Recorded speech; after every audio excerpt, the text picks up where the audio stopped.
How's it going, everyone? Welcome to another episode of Coach's Corner. I'm your host, Matt Bisaccio, and today we're joined by Assabet Valley baseball coach John Silk. Coach, thanks a lot for hanging out. Thanks for coming up. Appreciate it. Not a problem. First time we sit down with coaches, like to get to know them a little bit. So first things first, what sports did you play as a kid?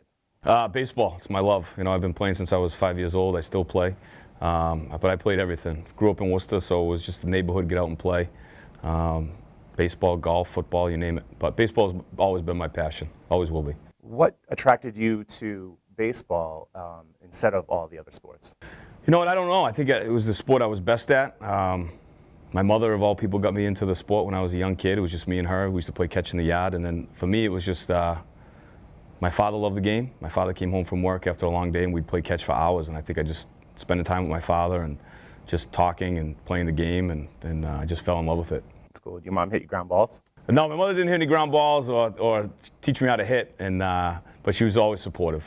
She bought me my first glove, which I'll never forget. What made you want to get into coaching?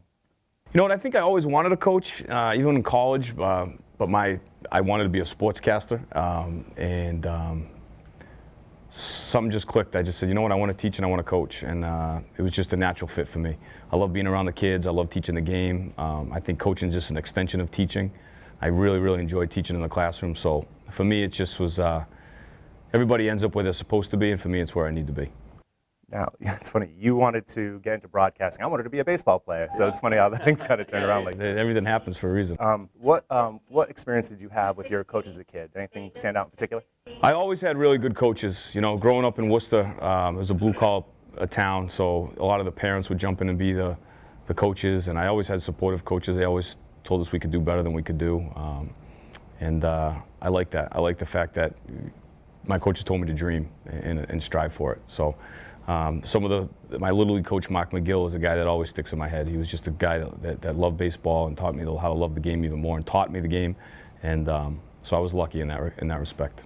From a philosophical standpoint, what type of coach do you see yourself as?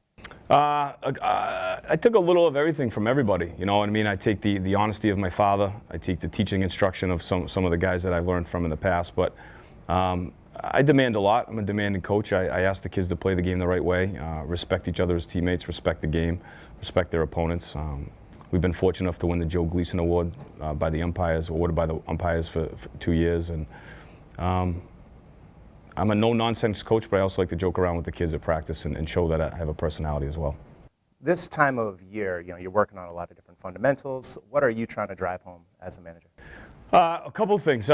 We were a senior-laden team last year, so they kind of knew the program and how things operate. This year, it's team chemistry, getting on the same page, teamwork, commitment.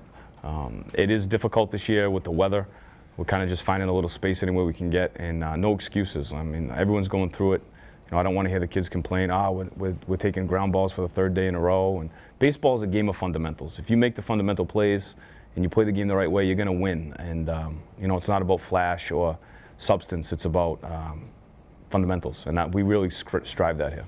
I sat down with the softball coach, Mark O'Brien, last week, and we had discussed in spring training, you're taking a lot of these ground balls off of a wood floor. He didn't think that there was too much of a transition between having to do it on a gym floor and then once you got into live fire during a game. Do you feel as a baseball coach that there is a little bit of that transition period where it takes a little bit of time to get used to fielding the ground balls off of grass as opposed to? Yeah, you know what? I don't think the fielding the balls is the problem. I think it's the throws, the distance, angles. When you're in the gym, we're teaching getting low, glove up, and things of that nature. But the throws are an issue. When we go from inside to outside, you see a difference, and you see some sore arms. So we're conscious of that when we're inside. But as far as fielding goes, no, not really. It affects the outfielders more than anybody because they're not really getting a lot of live action. We go to the parking lots and we do what we have to do. But again, we don't let the kids know that we feel any different. There's no excuses. Let's just go, let's play, and let's make it happen. Do you have indoor facilities where you're able to work on hitting, cages? Yeah, lucky Clint Chalk owns All-Star Sports Academy in Marlboro here, and he's been a really good partner to us. We rent the time from him, but he's been very lenient with us, and we practice there in the off season. The kids work out there, and as far as that, we've worked out at Northborough a couple times, but it's so expensive. But we don't have the facilities that a lot of schools have. But lucky enough, we had to have an administration that was willing to give us a couple of bucks if we needed to go off campus. So that's nice. That's nice to have. And the new turf field across the street is going to help us in the future. I think everyone's just kind of feeling it out right now, figuring out how we can use it with all the different teams. We have practice there tonight at 6 o'clock. So we'll take any time we can get it, wherever we can get it. But you'll be playing your games on a natural. Oh, yeah. We play right down here. Turf. I mean, no turf. It's a dream. Nope, just a regular dirt infield, grass outfield, the way the game should be played. And we have a really nice field. We're lucky. Our field's nice. I remember I grew up on crummy fields, terrible hops, taking one in the chest and the chin a lot. So yeah, our maintenance staff, specifically Mike McNiff, treats that thing like it's Fenway Park. So we have no complaints in that department. Very nice. Last year, you guys went 13-10 overall. You made a late surge, or a surge late in the season to clinch a playoff spot. You take out Worcester Tech. It's a big upset for you guys. Looking back on last year, is that a successful season for you? I think the way this season ended was super successful for us. Last year was probably one of my most talented teams. We just didn't gel until the end of the season. Something just clicked for us, and we started playing the right baseball at the right time. I don't know if the seniors just figured out, hey, you know what, this is our last chance at this thing. And we played awesome baseball from game 12 to game 20. And we made a late season surge. The Worcester Tech was an upset for most. I felt like we could beat them. I felt like we had the right game plan and we had the right talent, and we did. We played great. And we only lost to Blackstone Valley Tech 1-0.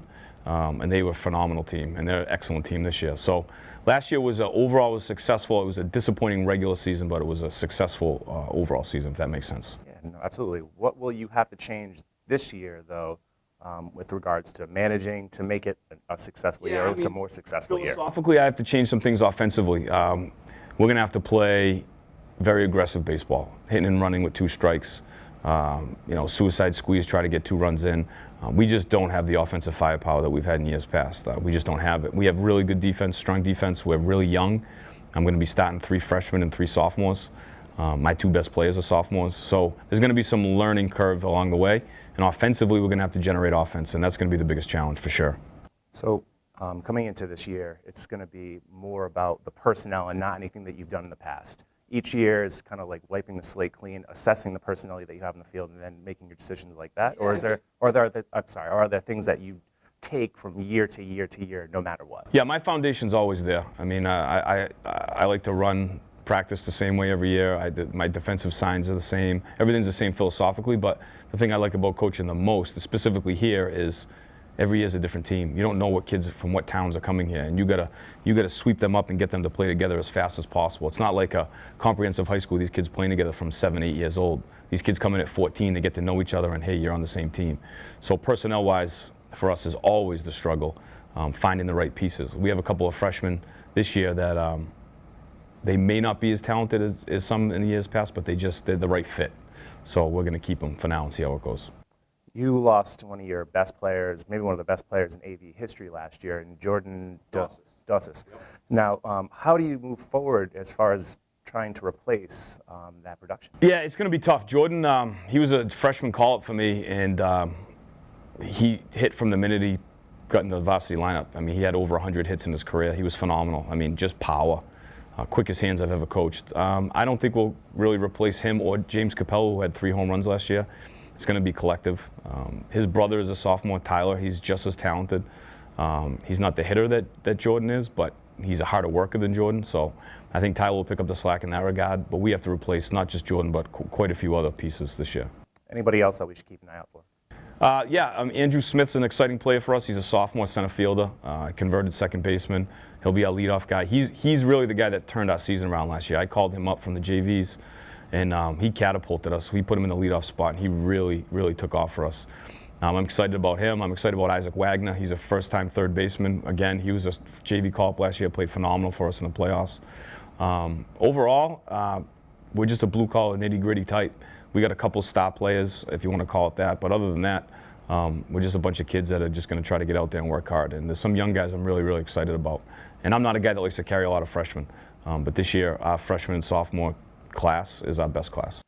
Well, it seems like that you guys are going to have a nice year this year, and with the underclassmen that you have, it should be a nice run for the next couple of years for you guys. Yeah, I'm hoping. We're just going to go game by game, and wherever we end up, and that's generally how it goes. That's great. Well, good luck to you and your team the rest of the way. Awesome, man. Thanks for coming in. I appreciate it. Thanks so much. Thank you. That's going to conclude this episode of Coach's Corner. We'll see you next time.